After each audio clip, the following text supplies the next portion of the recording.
someone's asked me what was the most embarrassing thing that ever happened to me on a shoot, like ever.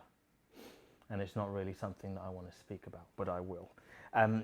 I before shooting corporate commercial like we do now with Vivida, the team, many of you might know, we first cut our teeth on weddings and live events. And these things are freaking scary because these things happen once and you do not want to mess up, because if you mess up, you get in real trouble because you cannot go take or retake, or could you please walk back up the aisle again and do it again.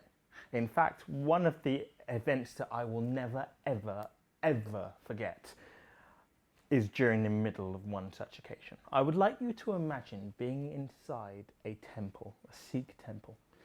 Everyone was cross-legged and everyone was sitting down low on the floor. And you have one side that is where all the ladies sit, and on the other side you've got where all the guys sit. And then down the end of the aisle, essentially is where the holy book is. And during the religious ceremony, the groom would firstly, he would walk down the aisle with a procession of family members walking behind.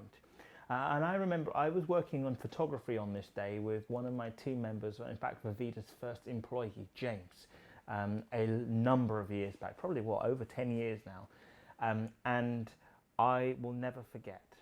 I know I looked behind me, right? Because as a photographer, you're like this, you're looking around. So I spent a lot of time like this, except the camera that I was using back then was not quite as good as this one. What's this, as a 1DC? Yeah. Oh, beautiful. So you would be looking through, but you're always checking behind you to make sure there was space behind you to move back, because the groom was about to walk through. The way I would shoot this is I would not be at the end of the aisle, I'd be midway down the aisle just to get that first bit as he walks towards me, and then I would just quickly, discreetly run down to the end just to get the bit where he sits down and he bows. So I remember the groom walking towards me, and I was looking through the viewfinder shooting, and then as I stepped backwards as the groom was walking down, I then felt a mass at the back of my legs. The mass was a body, and in my mind I was thinking, is this a child? Is this a toddler that I'm about to trip over? So I was literally fully committed. There was no way I could prevent myself from falling backwards. The only thing I could do was prevent myself from falling on top of this poor person. But I'm in the middle of the groom's one and only entrance. He's getting married. I then jump up, and you need to imagine James Bond, Jason Bourne, Jack Bauer, all of those really amazing people. I'm very, very similar to all of them. So I then jumped up and landed flat on my back, and I carried on shooting. I was there on the ground with my legs straight up in the air, shooting. I remember I got the shot because I had absolutely no choice but to get the shot, because as I was going over, I was thinking, I'm going to get sued because I'm going to land on a poor kid, or I'm going to get sued because I do not get the shot of the groom entering. So I made sure as I landed, jumping over this, turned out to be an adult, onto my back, landed and got the shot.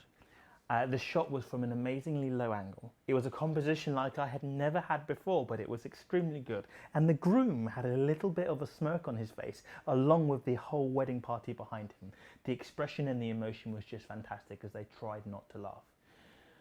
I felt very embarrassed, but I got the shot I needed, and I carried on shooting my heart out to get all the shots that were needed. I remember during the course of that day, I was taking pictures of people just, having champagnes and all the rest of it. And I heard this group of people go, "Did you see the photographer fall over?" And of course they turned around to see me there. So I lost a little face. I was a bit embarrassed, but I still got the shots that I needed. The lesson point there is nothing stops. You still have to remain professional despite the fact that you have a bruised backside and hurt pride. Another example of a situation that was not pleasant to deal with was another wedding. Now you understand why I don't do weddings anymore. They are great, they are enjoyable, but these moments only happen once. Bride was entering in horse and carriage into a manor estate with the crowd all watching. As she was arriving with the horse and carriage, I knew something wasn't right in how I felt. I felt ill and I felt sick, and I'm a person that generally, so far, I am generally been quite well, and even if I'm not 100%, I still push and fight on through. She came out of the horse and carriage, I took a picture, then family members gathered round and I took picture after picture. At the same time as I was taking picture after picture, I was feeling iller and iller. And I just knew I needed to pass out. I managed to hold on for the last group shot.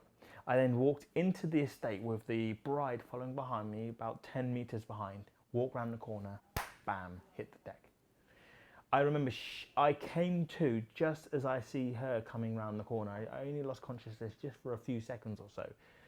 And she was looking at me to say, get up. No, there was compassion there, but in her mind, she had specifically hired me, researched me, down to my style, storytelling abilities, etc.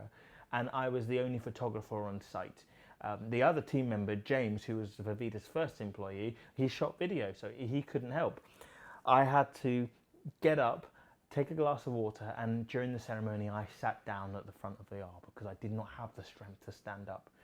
And I had to absolutely push on through. But of course, everyone knew that I was not feeling good, and I was the photographer who passed out on the wedding day in front of the guests. And I had to be picked up and collected, but I managed to push on through.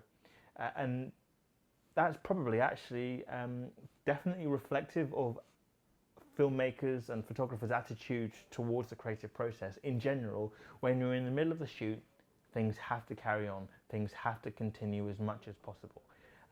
So even if you are in a situation that is embarrassing, you have to remember that the situation that is embarrassing is only temporary. If you mess up your job, that will last a lot longer. Your reputation will be severely damaged. So in both those situations, fortunately, I ended up with happy clients. So those are just a couple of my embarrassing moments that I've had so far. I would love to hear about your own scenarios that have been embarrassing or particularly difficult to deal with. Leave them in the comments below, and also please feel free to subscribe to this channel by hitting the button on screen right now. Can you do that? Yeah? Yeah, but look where you're pointing. You just point this way. The box would go there. Subscribe now. Are you happy now? Is that better? Yeah. Can you work with that? Yep, come on. All right.